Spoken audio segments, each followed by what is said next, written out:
Hello guys, kamusta? Bago nga lang pala ako dito sa YouTube. Kaya sana, panoodin niyo ako. Cutting experience. Yun nga pala ang kwento ngayon sa video na to. Halos lahat nga pala ng video ko ay kasama ko mga pinsang ko. Kaya simula mag-iisip na ako, sila na yung kaibigan ko hanggang ngayon.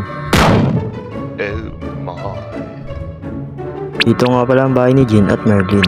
At dito naman kami ni Cloud. Halos magkakalapit na kami kasi magkakapatid mga magulang namin. Pero ngayon, magkakalayo na kami. Pero nakikita-kita pa rin naman kami.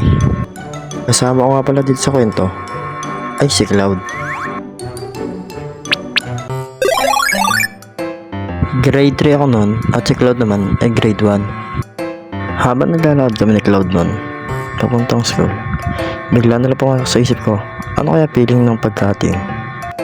Sa mga bata dyan, huwag niyo gagayain nyo na, mag yun, okay? Kaya ako na nga dito si Cloud na mag-cutting. Tara Cloud, mag-cutting tayo. Ayoko nga, magagalit si mommy. Hindi yan ako bahala. Okay. At yun nga, napapayag ko na siya. Lumigo kami sa isang kanto.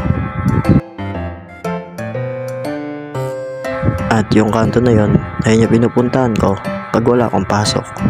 At doon ako gumagala. Diretso lang kami hanggang sa may dulo. Hanggang papuntahan namin yung lumang museo. Kaso sarado to that time, kaya sa labas na lang kami tumambay. Habang nakatambay kami, may mga dumadaang mga tricycle. At naisip ko na baka mahuli kami.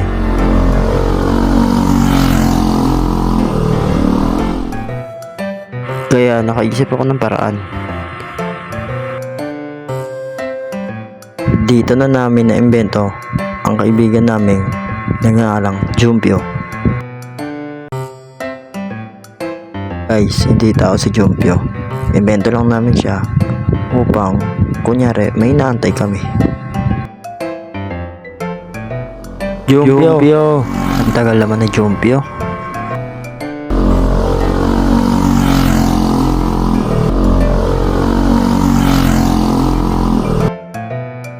Kada may dadaan nga ay sumisigaw ng Jumpio para hindi kami mahalata. Naglalakad kami, bigla na lang nila sa putikan si Cloud. Ang dumi ng uniform niya noon. Kaya nung nakauwi kami, pinakalitan siya dahil sa dumi ng uniform niya. Kaya guys, huwag niyong gagayain yun ha. Mag-aral lang mabuti. Hanggang dito na lang. Paalam. Pindutin mo na rin subscribe dyan. Sige na.